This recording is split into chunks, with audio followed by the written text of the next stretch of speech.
All right, yeah.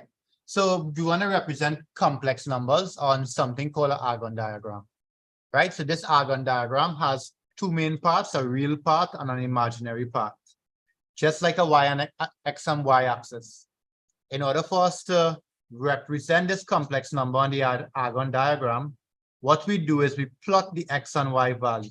So if the x value is here and the y value is here, you plot it, right?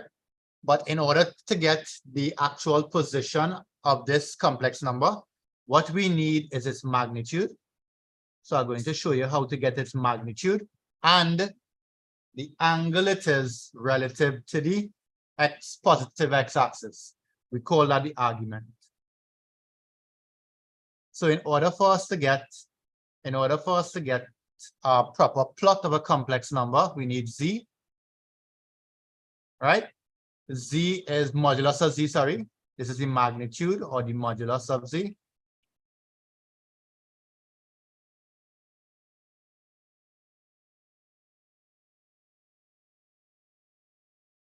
And we need to get the argument of z.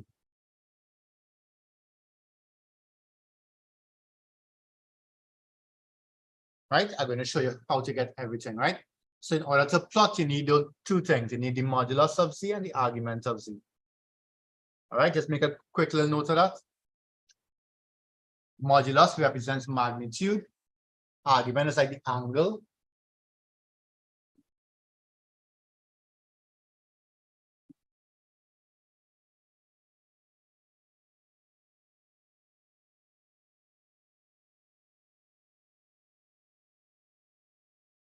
Modulus is easy. It's a straightforward formula. Anybody can see it? What's the formula that you're going to use to find the length of that line?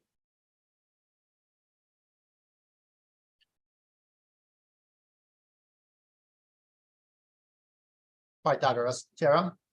You'll see that?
All right, so how do we find magnitude? So the magnitude of z, right? Again, if z is equal to x plus iy, the magnitude of z is the square root of x squared plus y squared.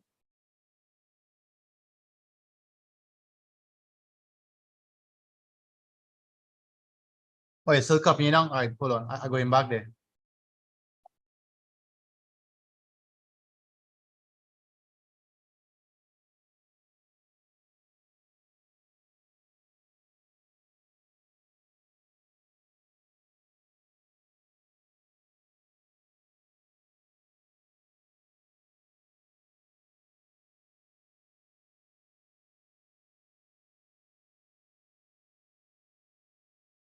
Right, so on Friday, we'll do a 4 hours, right?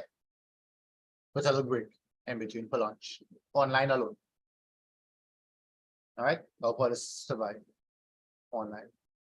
Just one day online. That's Friday. And so on Saturday. Huh? For some of us who are physics students, Saturday.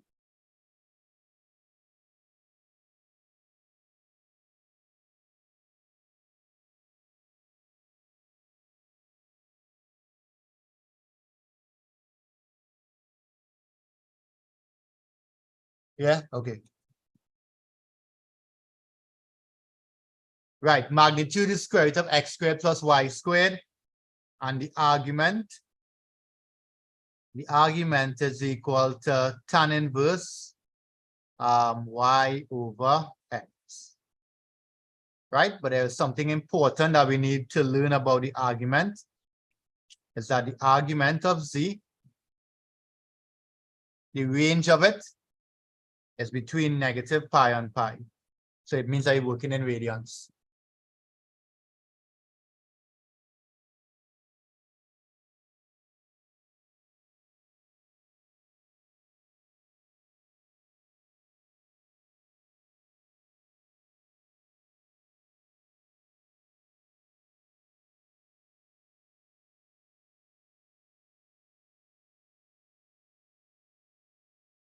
Ready? So I'll do the first example for you. Right? In the first example, you could see that x is 1 and y is 1. All right, so let's do a little plot. Let's do a little plot. So 1, 1 is like somewhere here. All right, so let's find the argument. Sorry, the modulus. Modulus of z is the square root of x squared plus y squared. So that's the square root of 2. Okay, argument now. So I put in root 2 on top here. Argument of z now is tan inverse x on y. Tan inverse 1 is what? Check a calculator. Should get pi on 4. Should be in radians, right? Make sure you calculate in radians. If you have a calculator.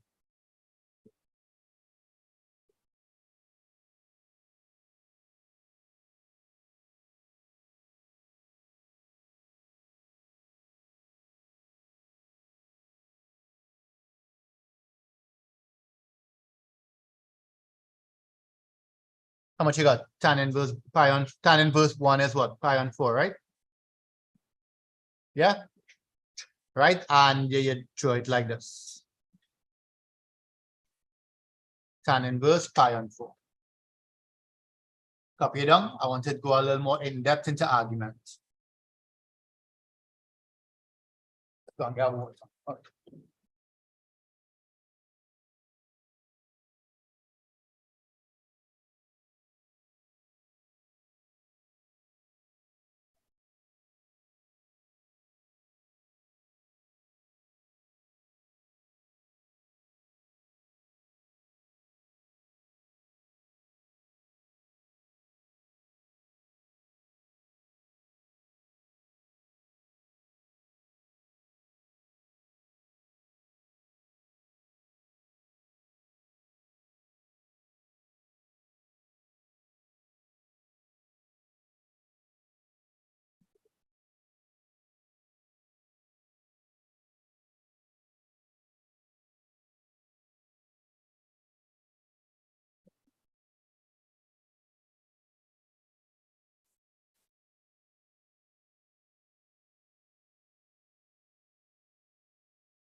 Right, so everything works out nicely if we end up in the first quadrant. But we have a slight problem when we end up in the second, third, and fourth quadrant, right? The reason for that is that argument, right? Argument has to be measured like this. If you're measuring from the positive x-axis in an anti-clockwise direction, then all your argument values are positive, right? And if you're measuring in a clockwise direction, all your values are negative. The reason you have to do it in either of the directions is that, remember, argument lies between negative pi, which is like 180, and positive 180 and negative 180.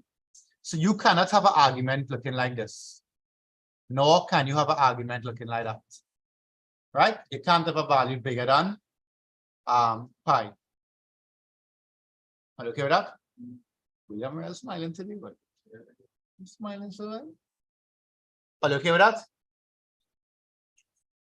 Somebody messaging William, I'm happy with. I'm smiling. Right?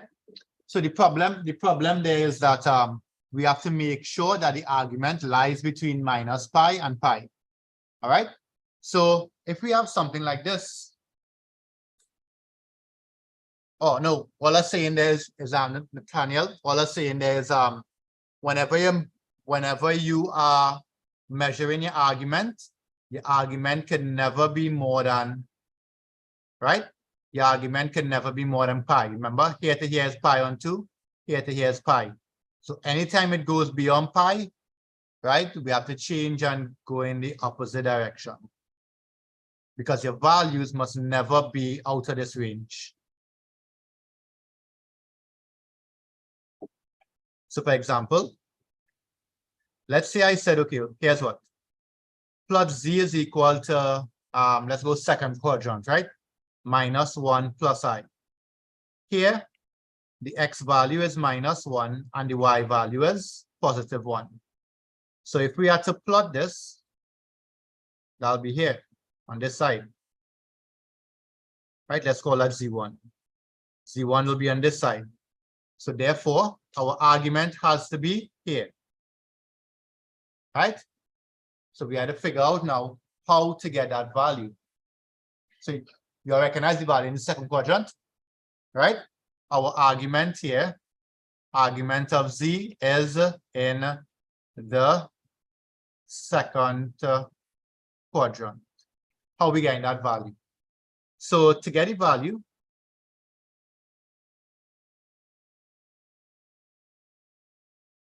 to get the argument of z, here's what we're going to do. We're going to take pi and we go into minus of, add tan inverse y on x. So go straight to your calculator, right? The reason why, yeah, Rahul? Right. The reason why we have to add is because tan is negative in the second quadrant, right? So if you go straight to your calculator and find tan inverse tan inverse 1 over minus 1, you should get I think 3/4 pi. That will be the red part. You'll see that? Yeah. So to get the argument, what you have to do is to take pi plus tan inverse y on x. So that's the rule you have to use. If you find tan inverse y on x, you'll get negative pi on 4, which is wrong. Negative pi on 4 is down here, watch. Negative pi on 4 is somewhere down there. Okay, every time you're measuring clockwise, it's negative, anti-clockwise is positive. Are you okay there?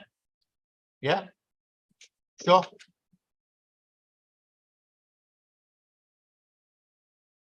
Copy down. That's the second quadrant. We're going to do a third and a fourth. The fourth easy.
Ready?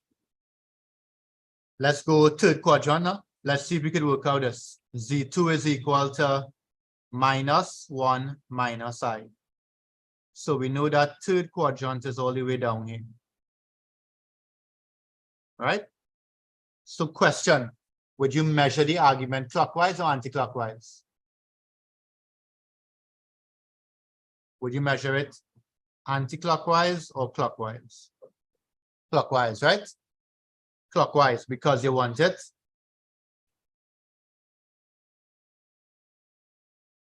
you'll measure it clockwise because you want it between negative pi and pi, right?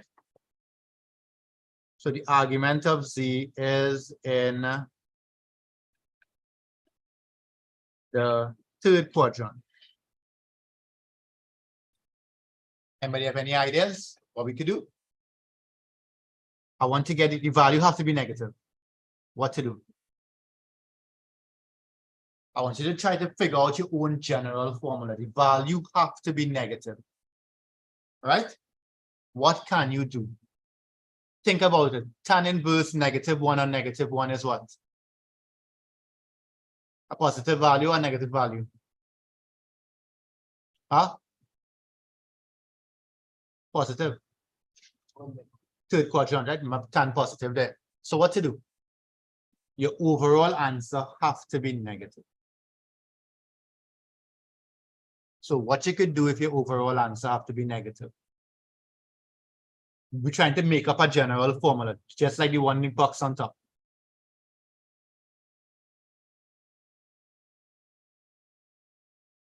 Adam and Rahul said to put minus pi. Right? Very good. Minus pi plus tan inverse y on x. Work it out and you will get negative pi plus tan inverse -1 on -1. Very good.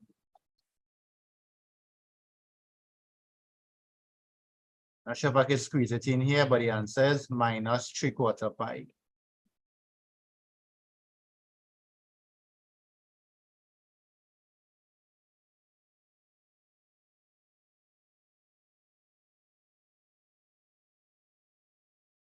All right, copy down. And then let's do fourth quadrant. Okay. Yeah.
All right, so good. Everybody okay there? So on your own, try the fourth quadrant for me. Z3 is equal to, what's the fourth quadrant again? X positive, Y negative. Do that for me. That should be in the fourth quadrant. See if we can make up your own formula answer.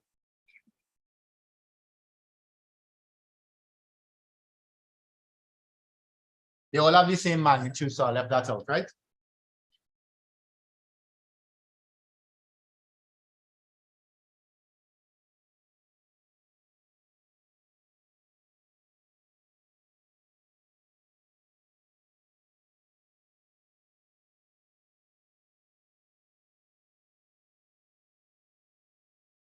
I'll remember locus something, loci and locus something. No, generally what it means. Shape out a path based on the functions they give you. the part that just traced out.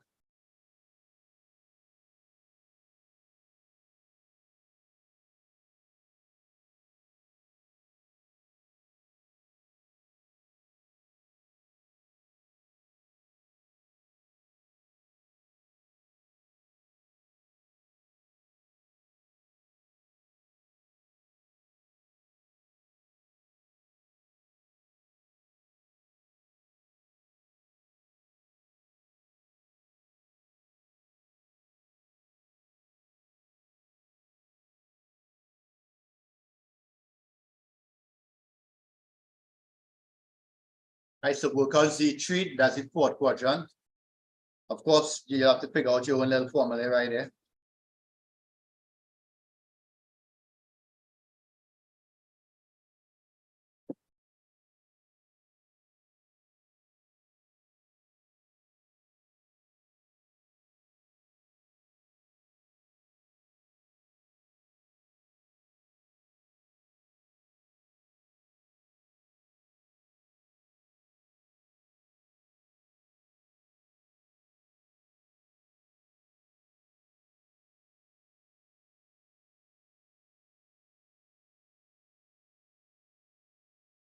Finish?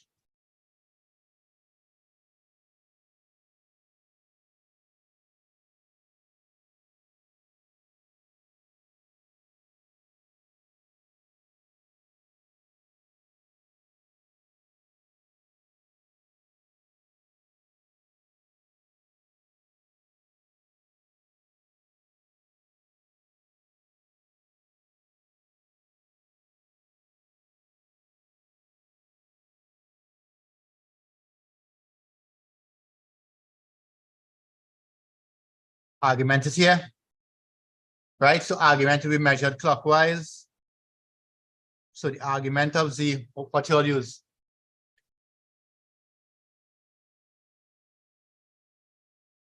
Negative pi plus y on x. But if you find tan inverse y on x here, would you get a positive value or negative value? If you find tan inverse y on x, you'll get a negative value. So you're good to go already. And that's what you want. You want a negative value in the fourth quadrant because you're measuring your argument in a clockwise direction, right? Yeah? William, sure. So you'll get the argument of Z to be tan inverse minus 1 on 1, which is negative pi on 4. If you put the minus in front of that, you will get some positive. But clockwise is negative, anti-clockwise is positive. Okay, so generally, these are the rules here. Any questions online, Olia?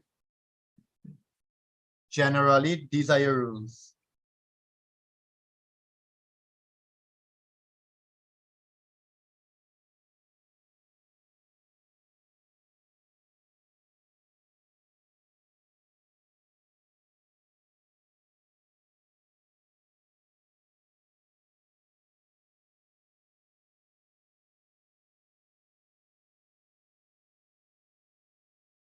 The reason is tan inverse alone is that if you find tan inverse negative 1 on 1, you will get minus pi on 4. Right? And remember, it's in the fourth quadrant. For you to measure the argument in the fourth quadrant, you have to go in the clockwise direction. So you're going this way. And once you're going in the clockwise direction, it has to be negative. So since this value already given you something negative, there is no need to change it. Right? You don't have to add pi or change the sign or anything. All right, it'll always give you a value in that quadrant. That's okay? So generally, I want to learn that diagram there. Right? Eden, you okay with that? Koi? Are you okay with that there?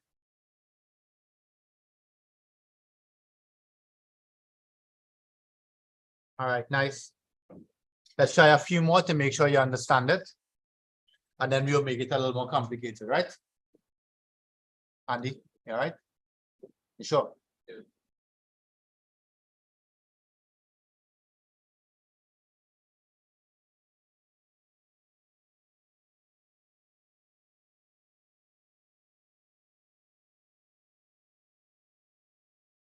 So generally, to find the argument, you're using that quadrant formula there, right?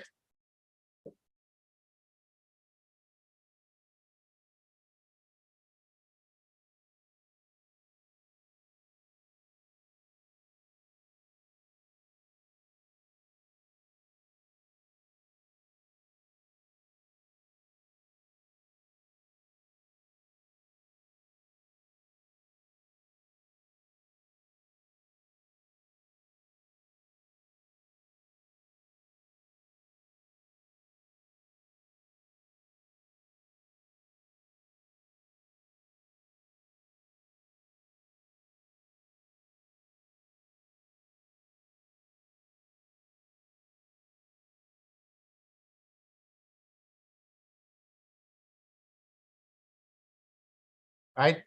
So I would like you to try.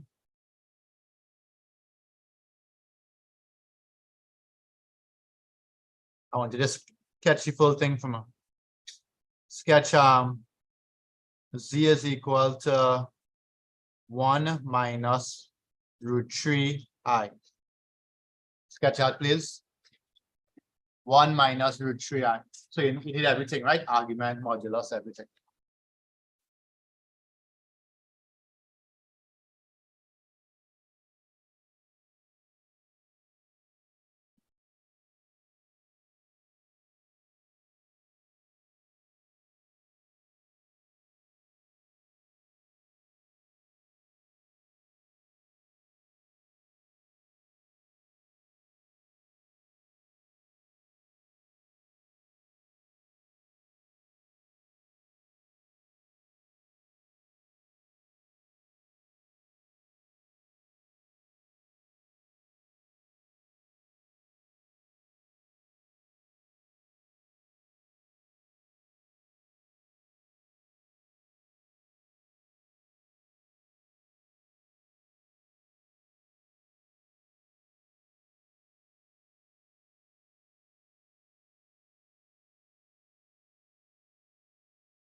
Right? So the modulus of c, 1 squared plus negative root 2 squared, that should be 2.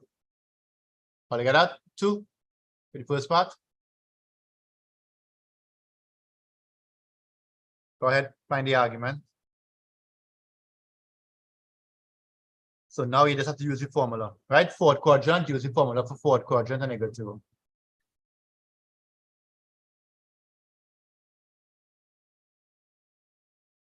Any questions online? Savish, any questions? Shivani or Leganshu?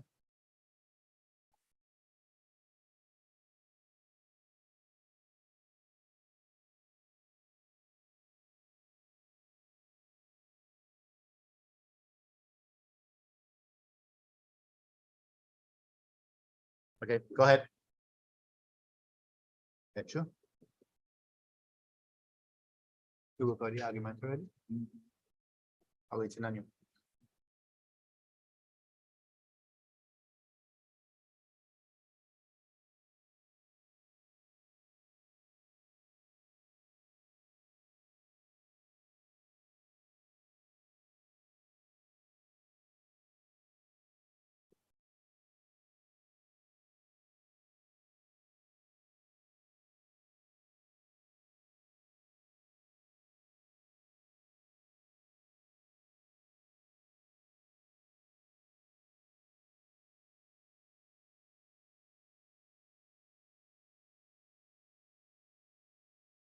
I was leaving them money in class now.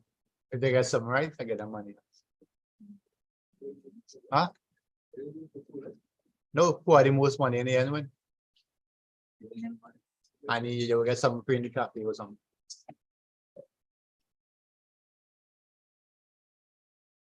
But if they decide to come during class and steal the money and thing like that, I have to stop.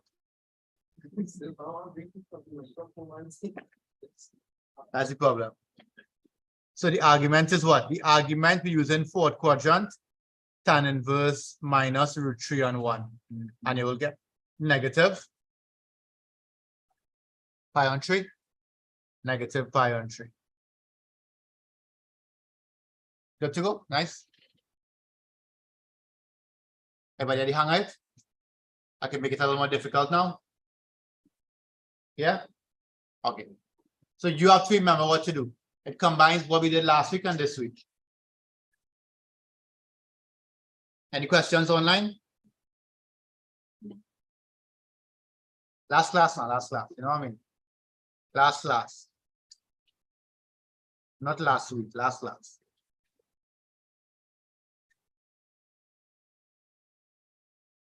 Your class when school reopen remains the same, right? Wednesday 5 to half 6, right? I think. Right? Yeah, so Wednesday 5 to half 6. And that was the original time? Yeah, 5. No, Wednesday. Yeah, 5 to half 6. And half 6 to 8 is applied. Whoever I've applied.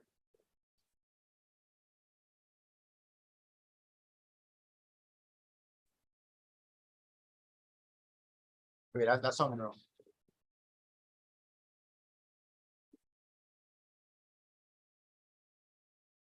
Okay, so we're going a little bit harder. Again, you have to take a look at what we did last day, right? So I would like you to draw or sketch. It's not really draw, a sketch, right? I would like you to sketch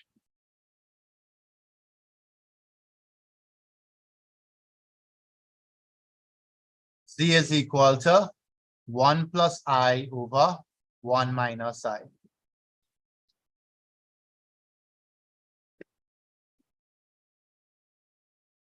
What are you gonna do?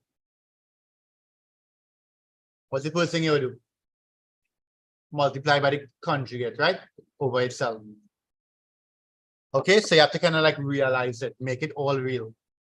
Make it denominator real. So you multiply by the conjugate over the conjugate.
Take your time, right?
Right, how this went?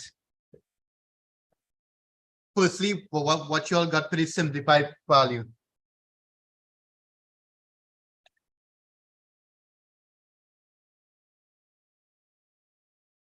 So you're multiplying by 1 plus I over 1 plus I. Yes, I.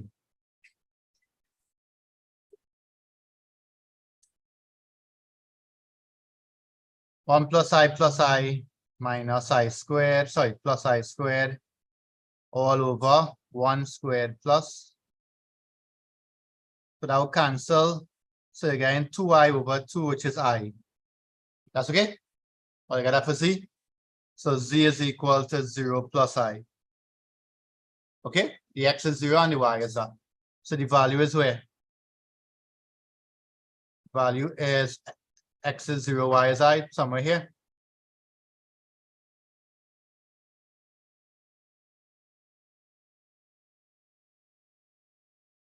Right? So what's the argument of Z? Argument of Z is 1. Sorry, the modulus is 1. Argument of Z will be tan inverse. If you plug in tan inverse 1 on 0, you're going to get infinity. That's your asymptote, right? Well, remember that? So the answer is pi on 2. So the argument is here, pi on 2. Okay? So you kind of have to know that. I don't think you'll get any calculator, right? You'll get error, right? Because pi on 2 is the asymptote for tan. But if you plot it, William, it's easy. If it plotted, you will see that it's 90. Pi on 2.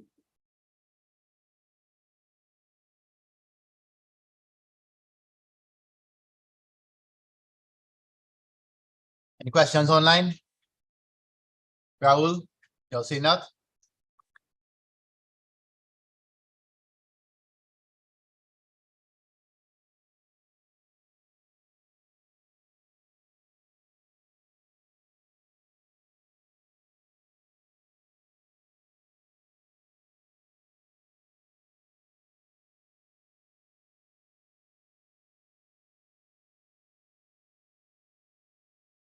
Oh, if you remember, right? The tan graph looks like this.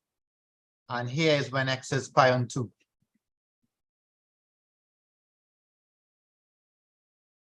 So 1 over 0 is infinity, right? So the only value where tan is infinity is at this point here, pi on 2. But it's something that you have, sorry, it's not the only time, it's also later on it will happen here again at 3 pi on 2. So in the first quadrant, when tan is pi on 2, tan pi on 2, if you work out that value is infinity. Okay, tan pi on 2 is infinity. That value is it's a asymptote. Okay.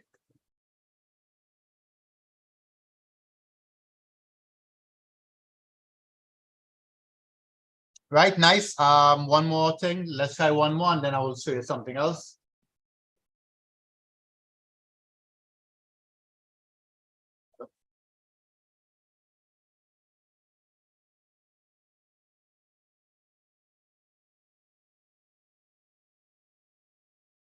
Of course, go inside the house. Unless if I need to go, or wait, let's go and wait till the rain stop, or use the umbrella. After, yeah.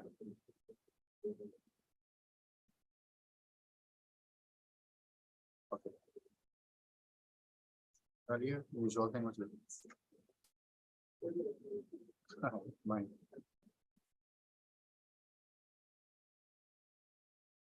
Okay.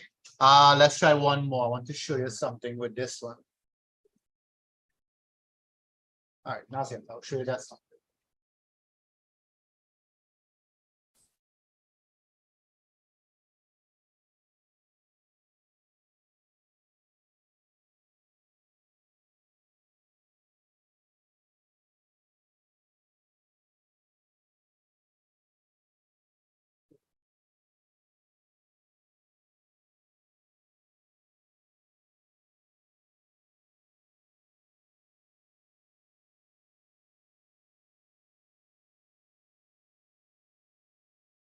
Sketch Z3 and Z2. It's William smiling again. Oh, boy. William, I know that's what's now appears.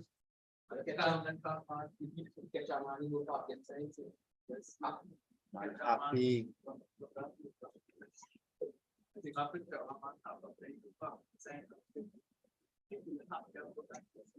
Sure.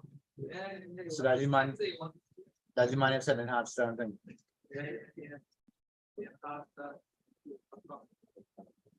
What is it? Without white.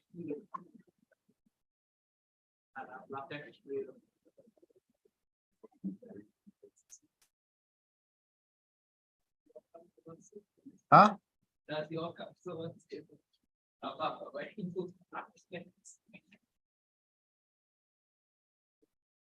Last one. As well as sketch your summer.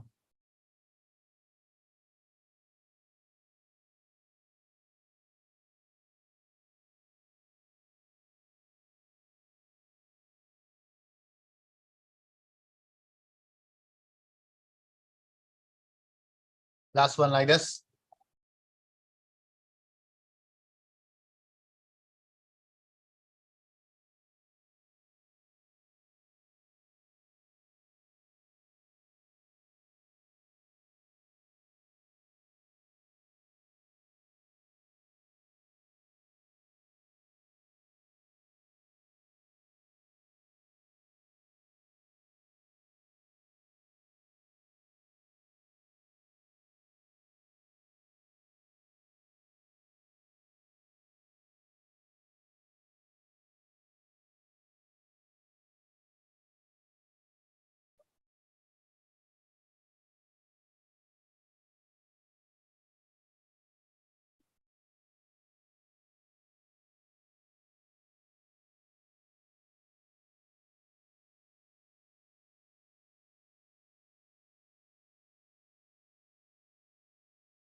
Right, so what you got for your denominator? Root 3 squared plus 3 squared, 12, right? Yeah, for your denominator, you got 12. For your numerator, it'll be 2 root 3 minus 2 root 3 plus 6i.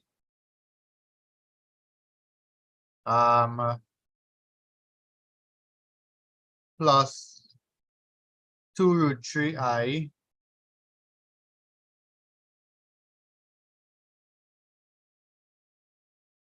right, minus 6i squared.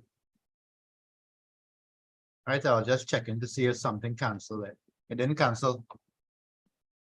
So you got 6 minus 2 root 3 all over 12 plus 6 plus 2 root 3 all over 12i. Correct? It's looking bad, but you got that? Yeah? Everybody got that? Anybody got that online? Yeah? Okay. So it's looking bad. So let's just simplify it now. In anybody will get in decimals? 2 point plus what's the next one? Sure, it's 2.54.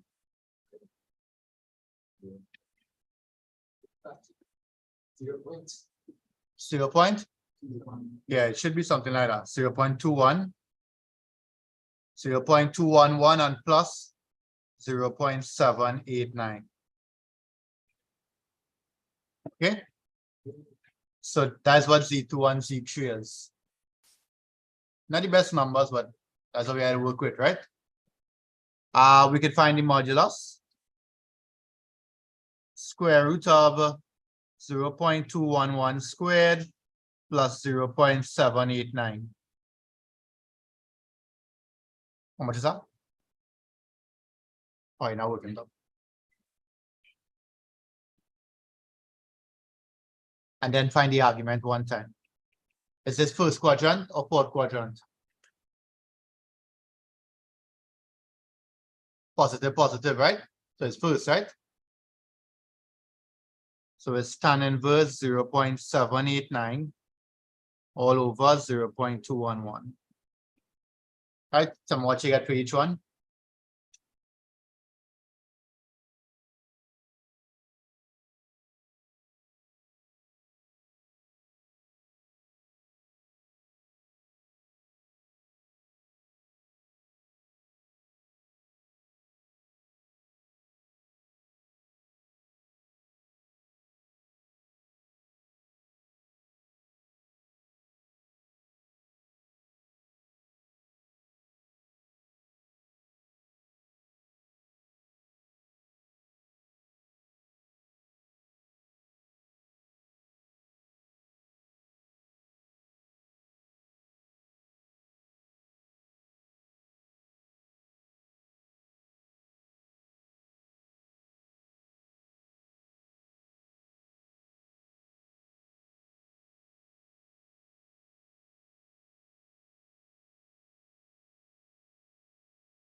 Right, Nathaniel got 0.817.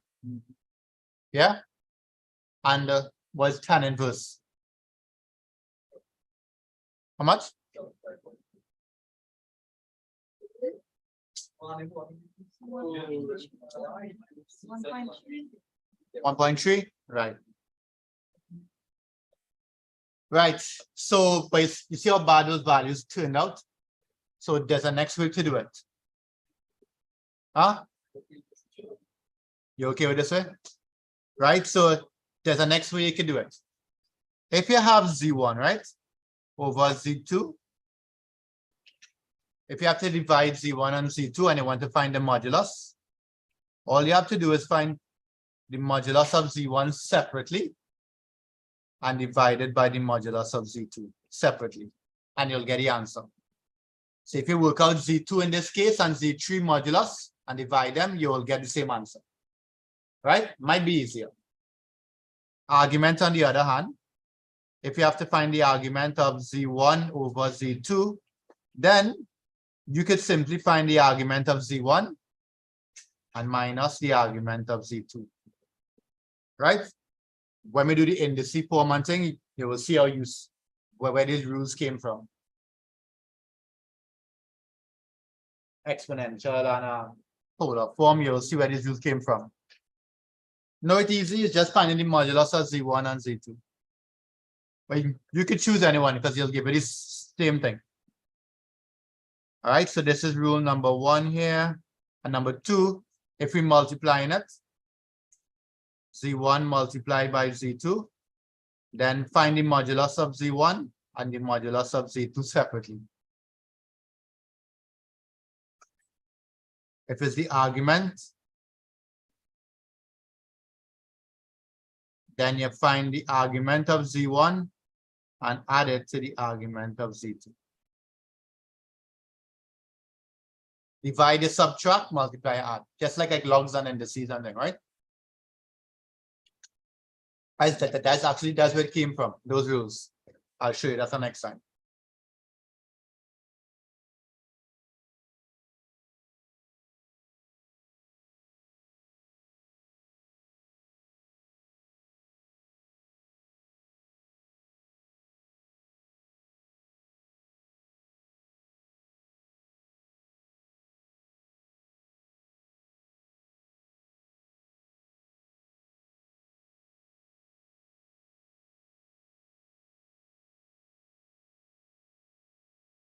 Oh, what does this sketch for the original graph look like? Oh, I forgot that, sorry.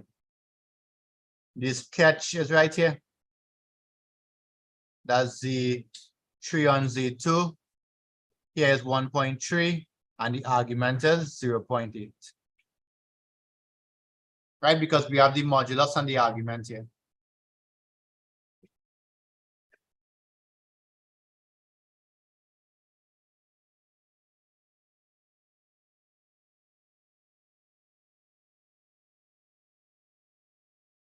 Right, remember the two values positive. So it's in the full quadrant, right?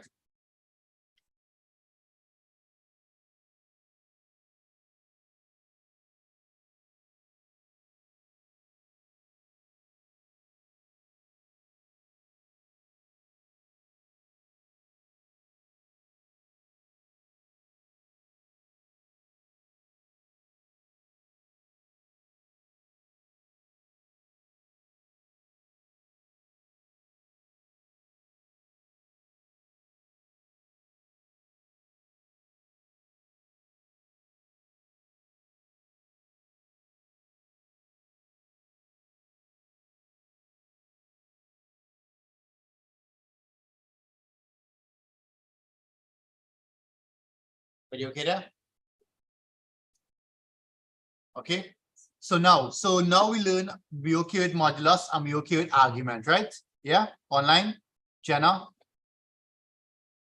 You okay with modulus and argument?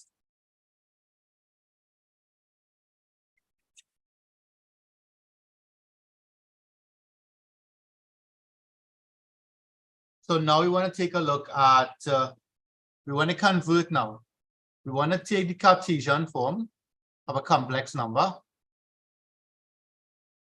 which is x plus iy, and write it in a polar form.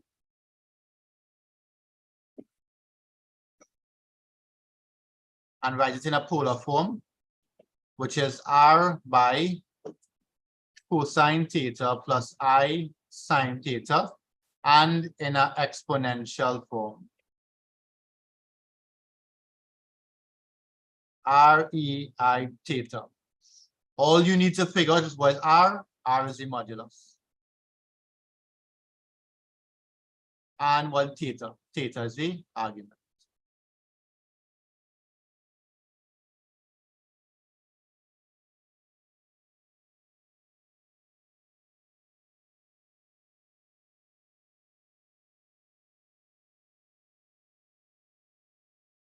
That's it. You can convert it into anyone. Right? Let's go back to the example that we had. An example that we had was, I think I gave you z was equal to 1 plus I. Right? And I think the modulus was √2 and the argument was pi on 14.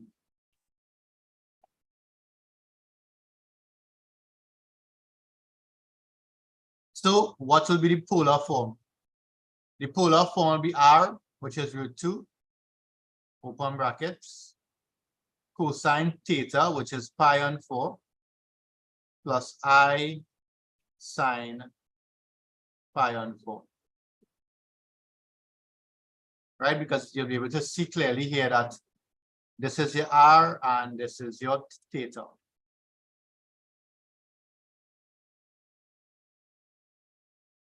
Okay, so this is a polar form. And lastly, the Cartesian form. Sorry, yeah, exponential form. So that'll be r. That'll be r e to the I by pi on 4. This is the exponential form.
Questions online in the different forms?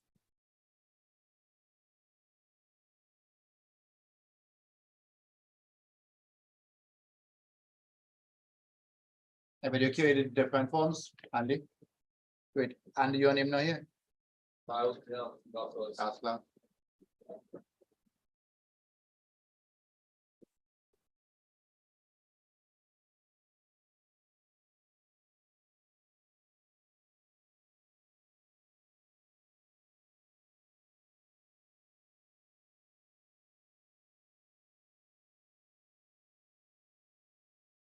Any questions online?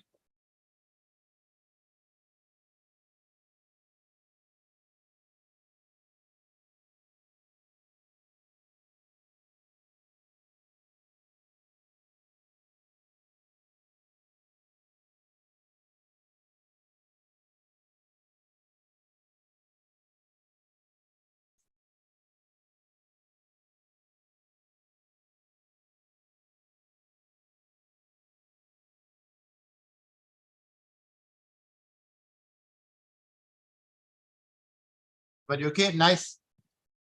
Right, take this small example here and put it in the exponential and polar form from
right? Polar form, exponential form.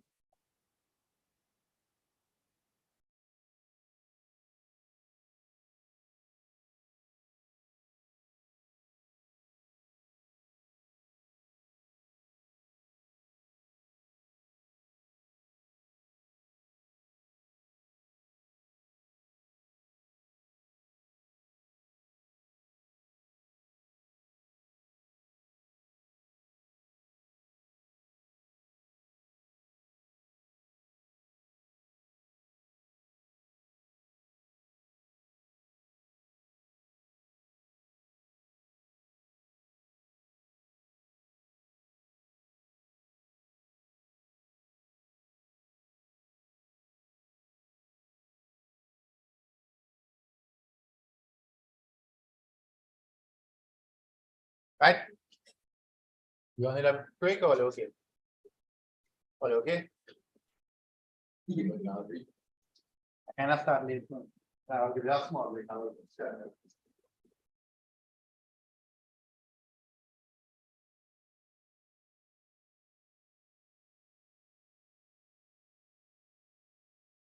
Find modulus. And do you think that's quite form?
Make sure you pay attention to what quadrant is in it.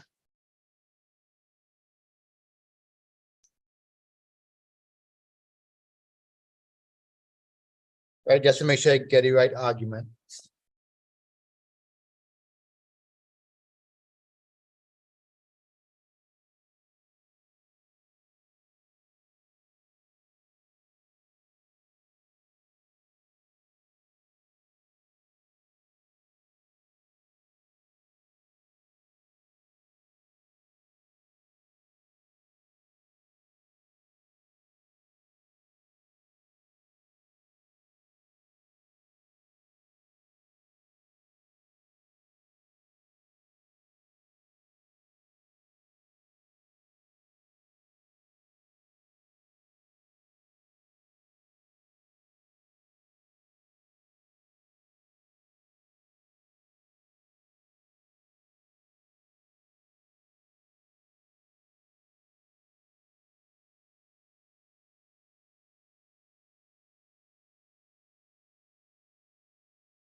Finish.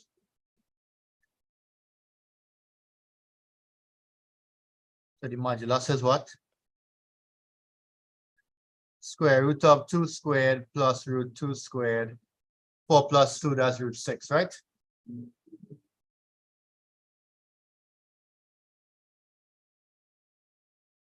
Argument of z. This looks like the what? Fourth quadrant? Yeah, fourth quadrant. So that's tan inverse minus root 2 and 2, which is minus pi on what? No exact value. Root 2 and 2 is now 1 on root 2. Serious? I thought it was the exact value. Eh?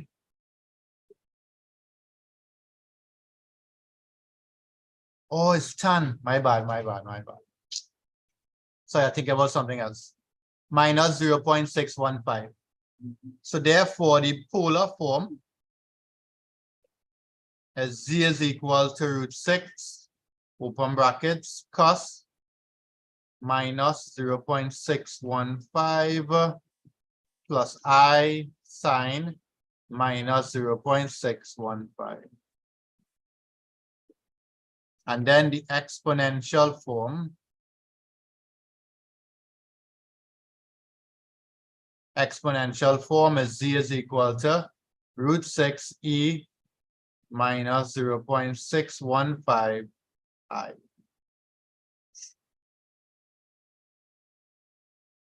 Yeah? All okay with that? Yeah, so next we're going on to, I'll give you a little break now. Next we're going on to r cube. Sorry, z cube. Suppose I gave you a z. Z squared is z. You might actually try to square it, right? Suppose I gave you a z cube or z to the 4th or z to the 5. How you will get the modulus and argument there. Think about it during your break.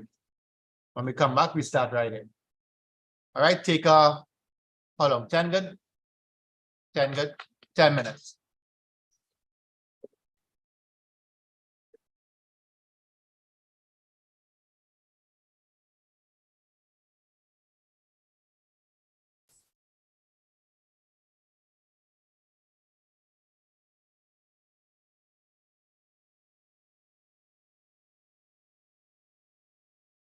Okay, online, take a little 10-minute break there and we start back right here. In the meantime, you can try to figure that out.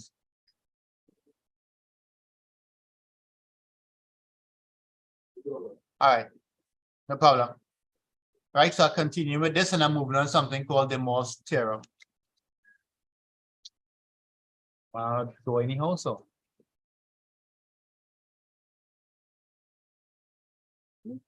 Your caso. Have enough? Enough, man?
Oh, yeah.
Yeah.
But it's true to never reach. Right, okay, it's not a possibility to go see the fire station and the community. And taxation on the right. Go up. See, by the building. Like that.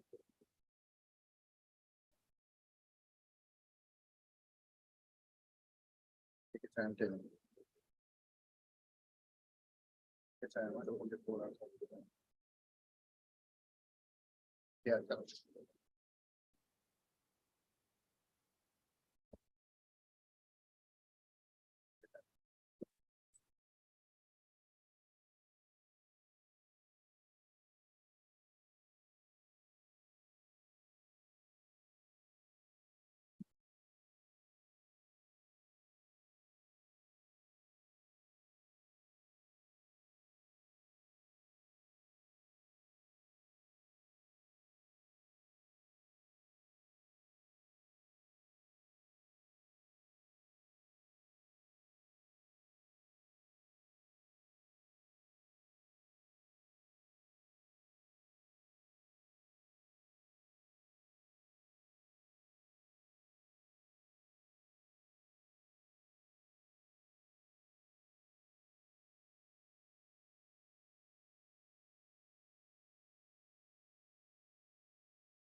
All right, ready?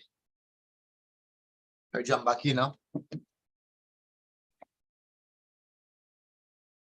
All right, so anybody figured out how to handle the R squared problem? How to handle the R cube problem? In fact, let's do this squared. What you do is what you do with squared. Sorry, I keep saying R.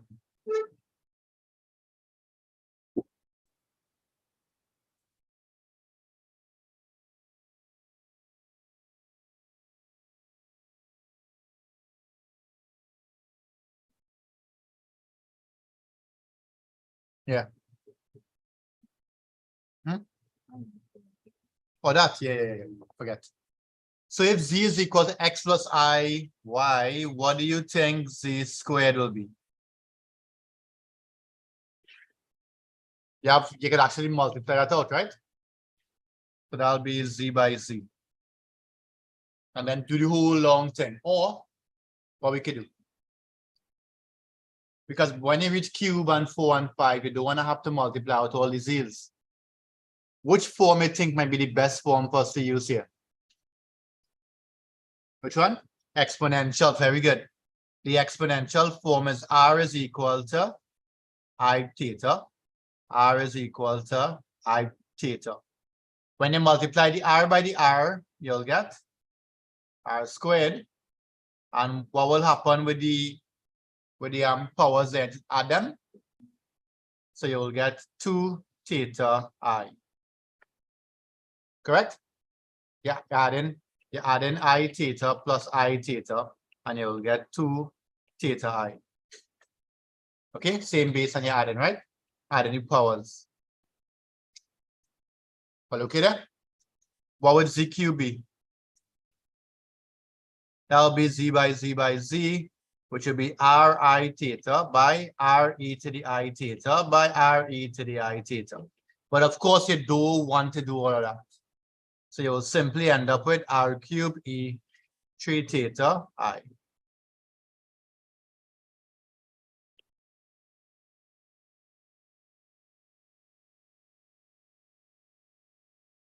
Yeah?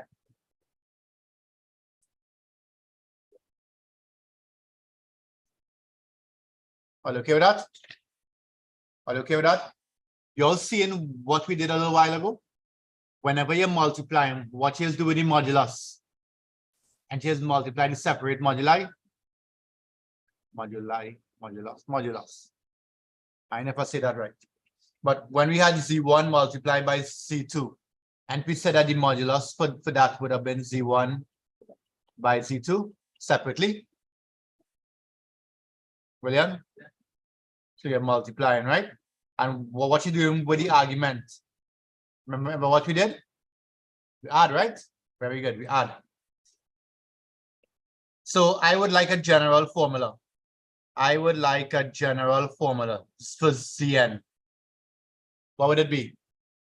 The general formula for z to any power will be r to that n e to the n theta by I.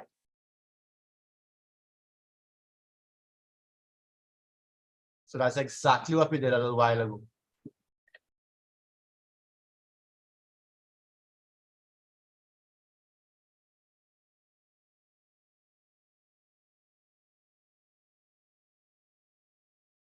Okay, so make a note of that.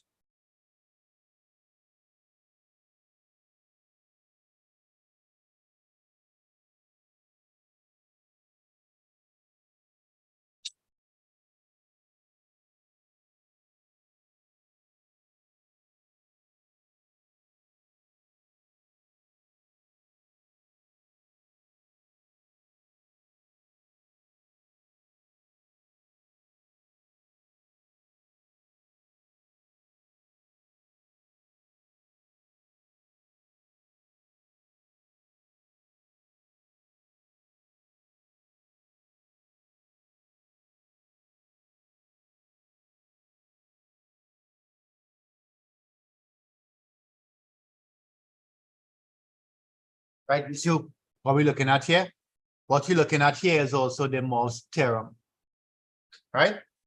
This could also be written as this, or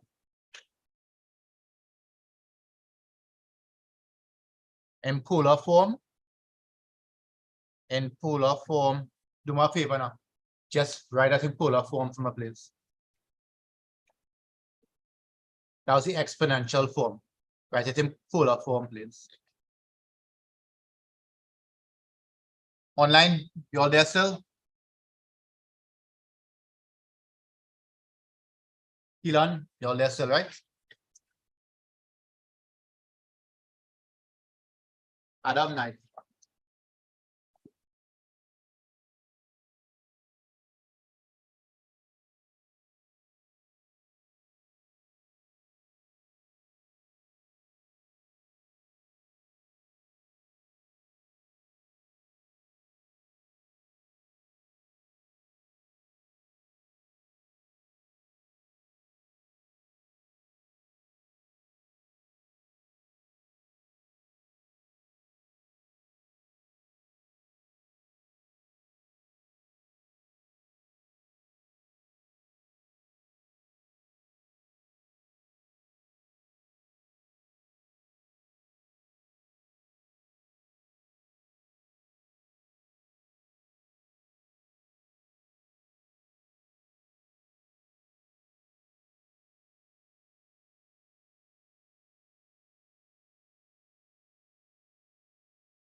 So in polar form, it will be r to the n is equal to cosine n theta plus I sine n theta.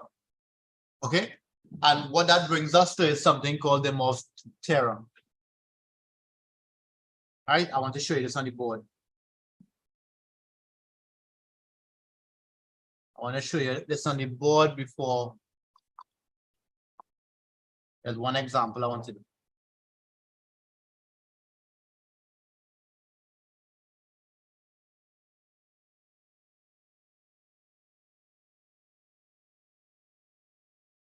Okay, so in polar form, it looks like that. So let's do one example before we do the demos. I want us to find the modulus and the argument of z is equal to 1 minus I to the power of 9. Let's see if we can find the modulus and argument of that.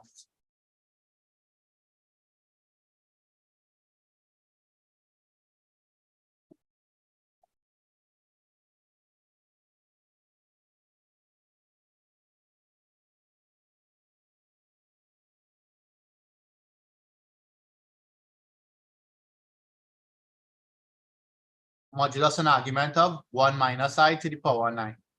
Use the rules I just gave you, right? Put it in polar form too if you want. Actually, just find the modulus and argument.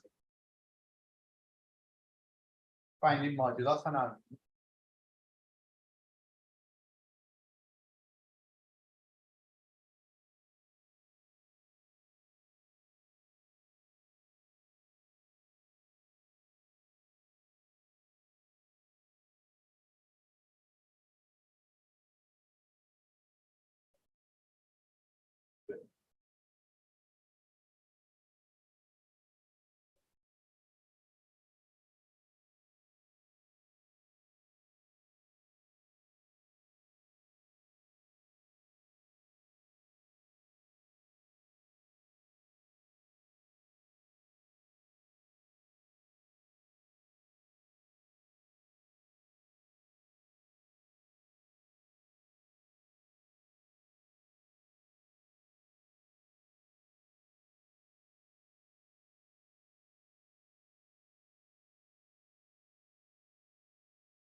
X is 1 and y is -1.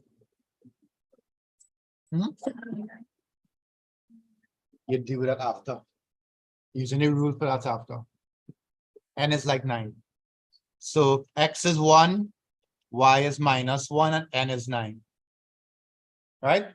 So you're working on inside here first.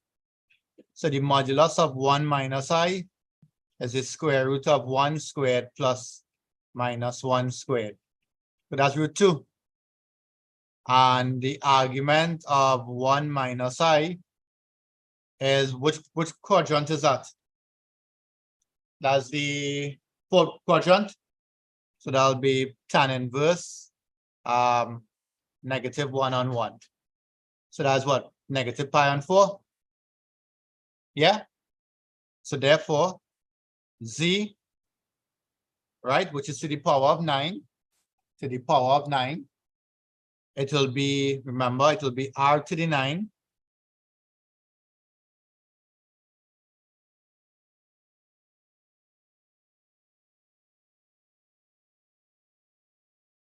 r to the 9, I'll just write it like this, IE to the 9 theta.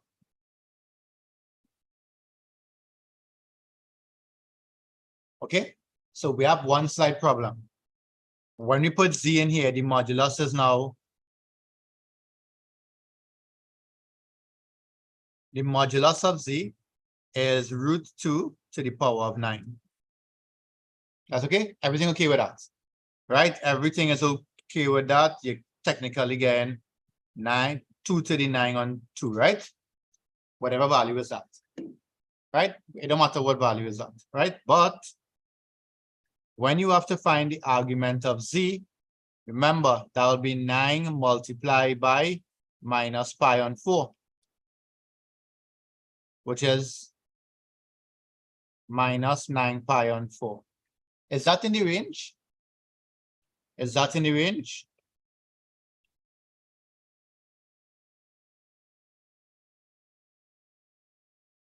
It's not in the range minus pi to pi. So we have a problem there, right? We have to find, so what we have to do now is we have to find the equivalent. We have to find the equivalent value in the range. Right? So we have to get the equivalent value in the range. So I want to show you how to handle that. How to get the equivalent. What is equivalent to minus 9 pi on 4? You all remember like cos and sine and thing. Cos 60 will be the same as cos 300. Check a calculator and see. Cos 60 is the same as cos 300. Correct? Cos 60, yeah, same value, right? Correct? Remember first quadrant and fourth quadrant to give you the same thing, right? Online, are you okay with that?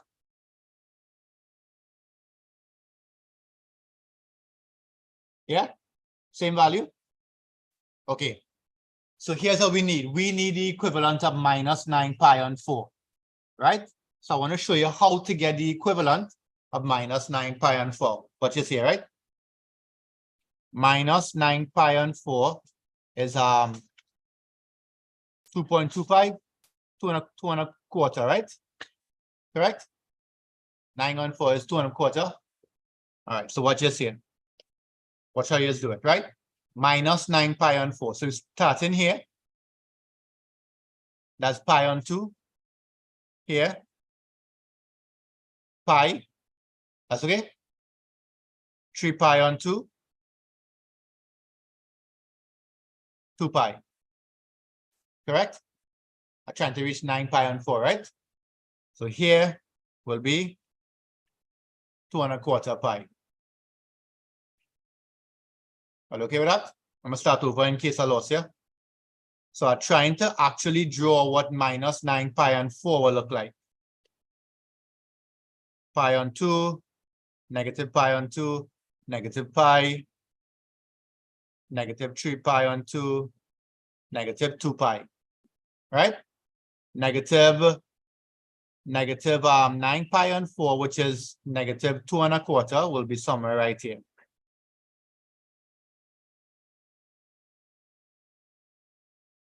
You'll see that? Yeah, that is where negative 9 pi on 4 will be. So what's the equivalent to that? Watch this here. The equivalent to that is simply this value right here, which is minus pi on 4. Check in the calculator and see. Find cosine minus 9 pi on 4. And find cos minus pi on 4. It's supposed to give you the same value. Cos minus 9 pi on 4 should be equal to cos minus pi on 4.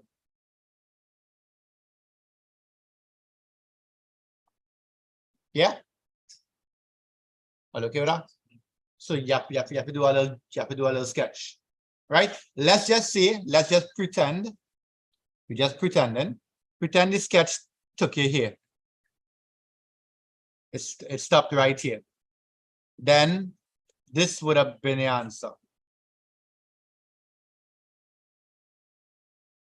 That's okay? You're going to ignore all of this.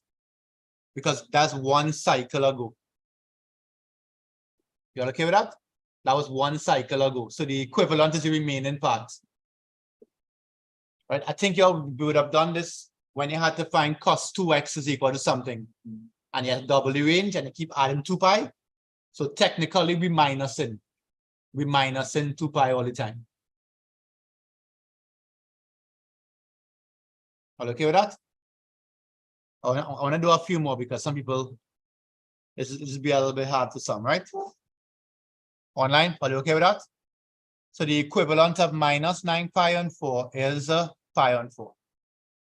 I want to show you a next example of that, right?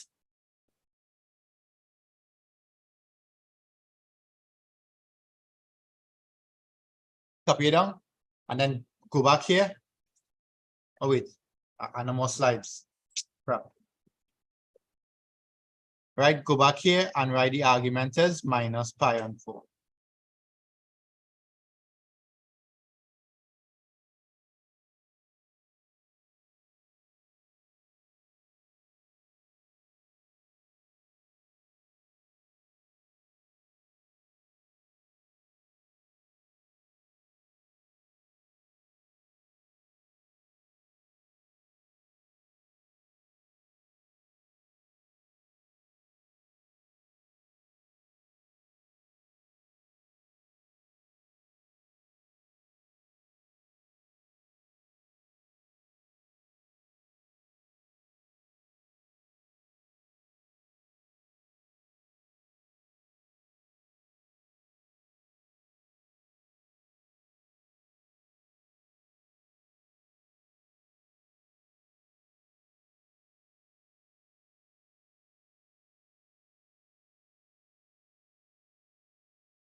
Yeah, it will work sometimes, Raul. It don't always work like that. What you want to go and give you here? It don't always work like that. Watch this last one here. Anybody writing? Finish? Let's try to find the equivalent of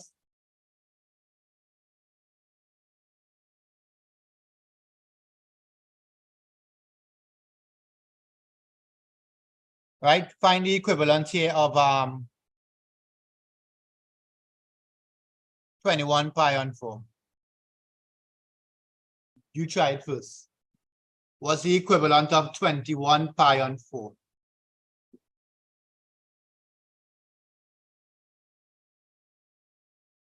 Wait, now multiply by. Anyway, do it still. And then 17 pi on 4. Right? Change it to 17 pi on 4. We'll do 21 after. Do 17 pi on 4.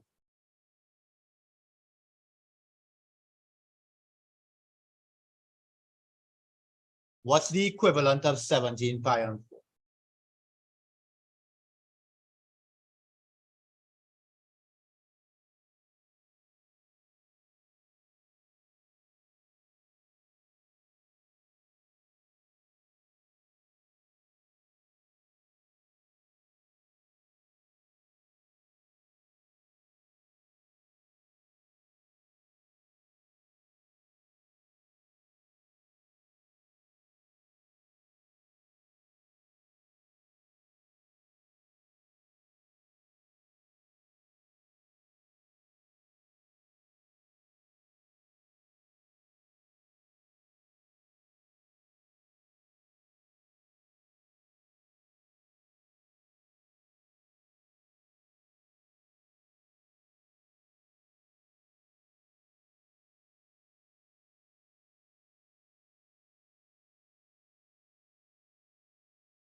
You all hearing online? I find like the Wi-Fi like cut off. Anybody using the Wi-Fi? It working? That's my lame phone.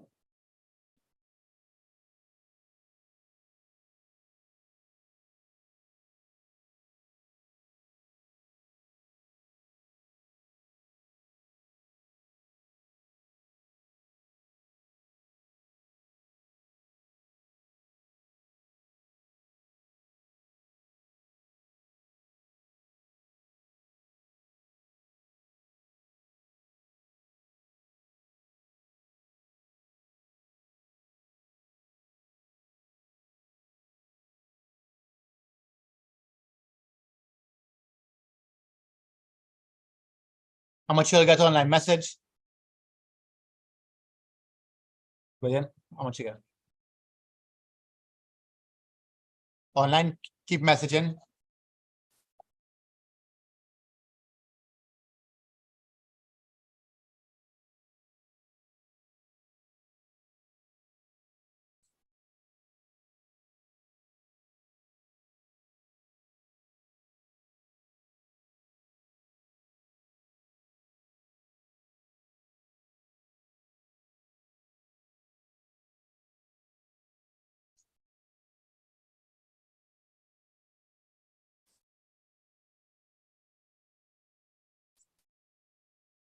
What you got, Andy?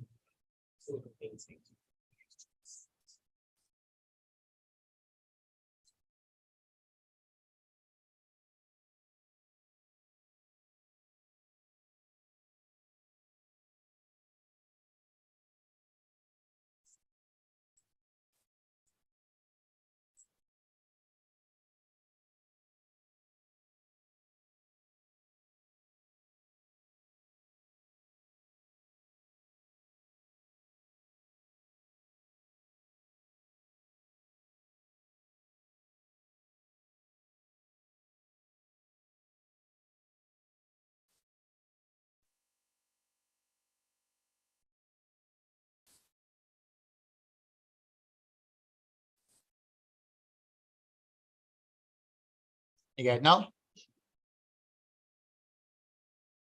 You get it?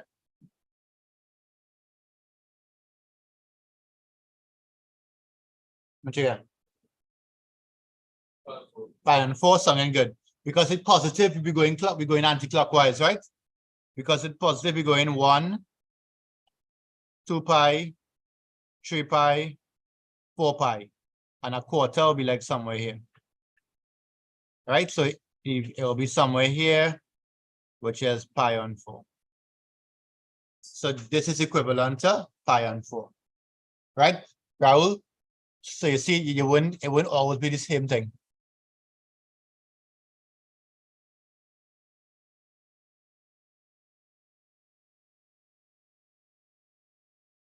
Are you okay with that? So this is one of the methods that you could use. Yeah. Nice. And if it's 21 pi on 4, what would it have been? Same thing. And 21 is 5 1/4. So it would be underneath. What would 21? Try that, man. Just make sure we're getting the same thing. Try 21 pi on 4.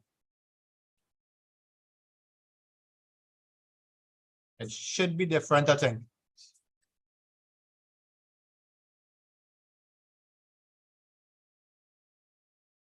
Twenty-one pi on 4 will be 5 1/4, right? So it might be a little different. I want to see what you end up with. Work out 21 pi on 4 for me.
What you'll get? Huh? Okay, Kyle. Negative 3/4. Yeah, that sounds about right. Let's see how it looks. Why did we get negative 3/4, right? So here's where we're starting. It's positive 21 pi on 4. So that's 1, that's pi, 2 pi, 3 pi, 4 pi, and 5 pi will take us here. 5 1/4 will take us right here. I have a slight problem. I can't measure it anti-clockwise because it goes out of the range. So I have to measure it clockwise. Okay? So if here to here is pi on 4, then this red part here is negative 3 pi on 4. So the equivalent to this is negative 3 pi all over 4.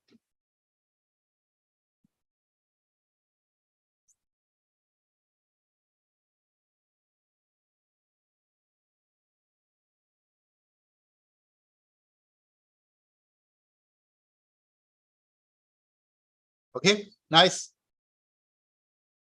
All okay with that? So that is what everybody okay with that one line? Why pick on it? Jada, you okay there? Vinicia? Varun, how this looking? All okay with this? Andy? You okay? Right, you follow why I had to use negative, right?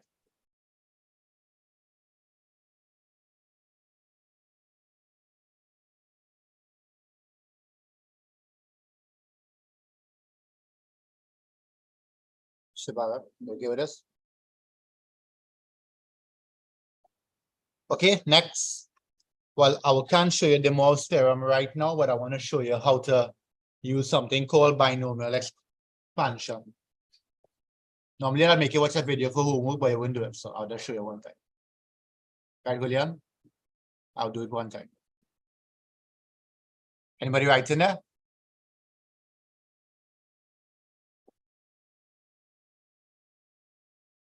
Right, so before we do the Morse theorem, right, we'll do that Friday. Right, before we do the Morse theorem, we need to do something called binomial expansion.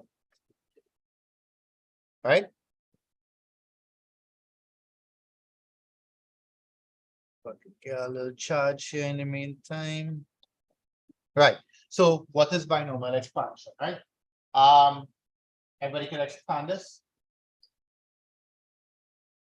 A plus B by A plus B. But what would happen if you cube? It would be A plus B by A plus B by A plus B. If it's the fourth, a little bit harder, right? A little bit longer.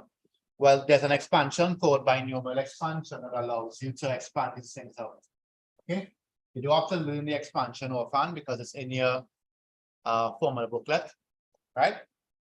And it looks like this. So you can see, right? Here, A plus B to the power of n, right? The expansion looks something like this. A to the power of, I'm going to show you the short way to remember, right? You have AB n times. Actually, I'm going to show it like this, but it might be too long if I show it now. So the formula is A to the n plus, right? There's something called NC1. I'll show you how to get that. Right? There's a function in calculator called NCR. So if you have to get NC1, you have to press this function and plug in the values here. Right? I'll show you that in a little while. NC1 by A was n here, so it's now n minus 1. So the powers of A keep decreasing, and the powers of B will increase. Although you're not seeing it here, you had B to the power of 0, which is 1. That's why I left it out. Okay, so the powers of A will constantly decrease, and the powers of B will increase until it reaches n. So the next part of the formula is NC2 by A to D, this had a decrease, n minus 2 by B squared. Okay, plus you keep going until you reach NCN B to the power of n. Right? That is your binomial expansion. Okay? The power of A starts at this and decreases until it reaches A to the 0. The power of B starts from 0 and goes to 1, 2 until it reaches n. And here we have something called NCR. So NC0, NC1, NC2, all the way until it reach NCN. I'll give you a quick example. AB to the power of 3. I'm going to do 3. So this will be A to the power of n, and it's 3, plus 3C1 plus A to the 3 minus 1 B to the 1 plus 3C2 A to the 3 minus 2 B to the 2 plus 3C3 8 to the 3 minus 3. I can leave that out, B cubed. Right? So we will be left with A cubed plus. So how do we get 3C1? 3C1, you go to calculator, you press 3, you look for the NCR button, and then you press 1. Tell me how much you get. NCR would normally be on the right hand corner by the division or something. Well, Casio, sharp might be a little bit. Well, it's 3 NCR 1. What's again 3? 3 Right, there's something called Pascal's triangle that can help you work out all of this. So we don't have time to do all of that. But okay with that there? So you're pressing 3 NCR1 and you'll get 3. So you'll get 3A squared B. Press now 3 NCR2. Tell me what you get. Yeah. 3 NCR2, that's 3. And here will be A B squared. Then press 3 NCR3 and you'll get 1. Yeah. So you'll get 1 DQ. That's it. That is your expansion of A plus B to the power of 3.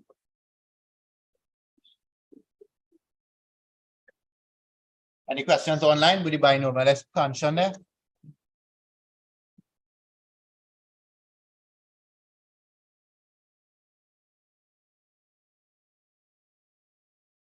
Koi, any questions?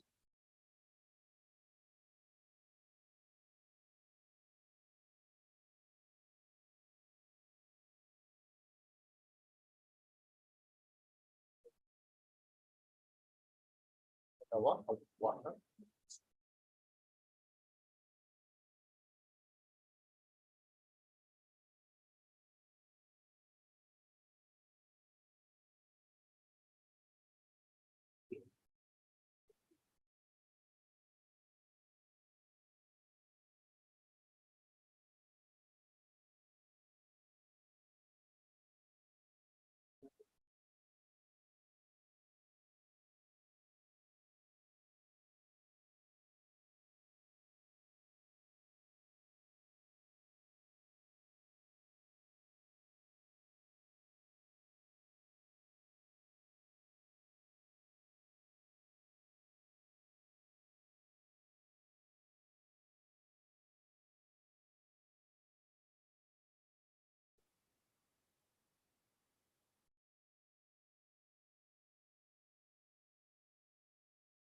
I thought they call binomial, you grab it on YouTube.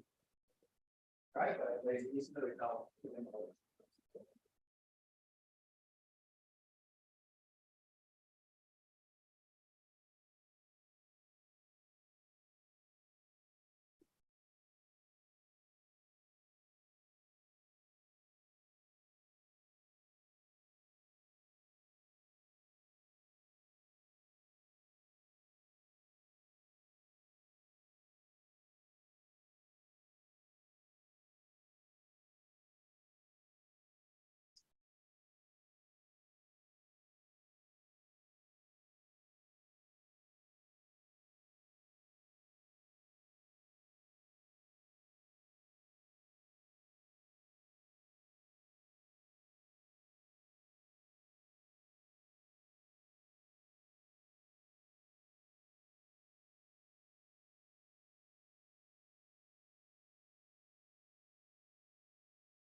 So one last thing we done.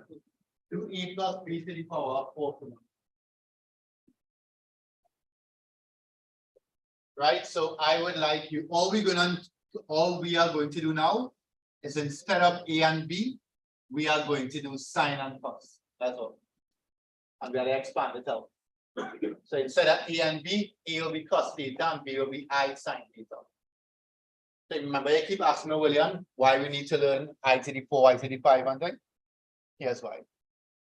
And then from this, we were doing some trig identities.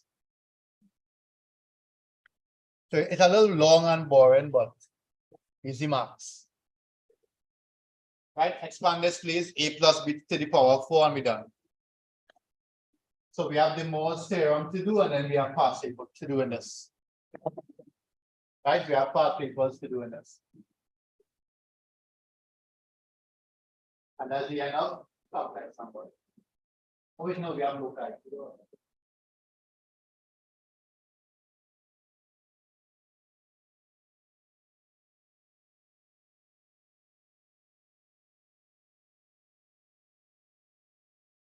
A plus b to the power of 4. What you will notice is that when it's cubed, you end up with 4 2. And it's to the power of 4, you end up with 5 2. And so on, right?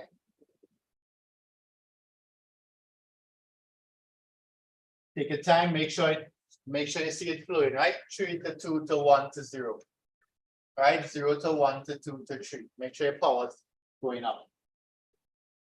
Then use a calculator and find out 4 C1.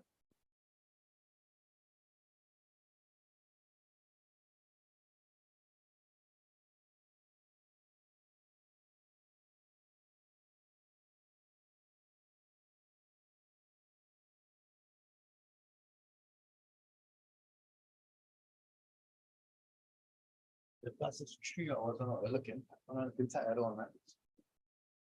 I'll go ahead.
Anybody got that one line?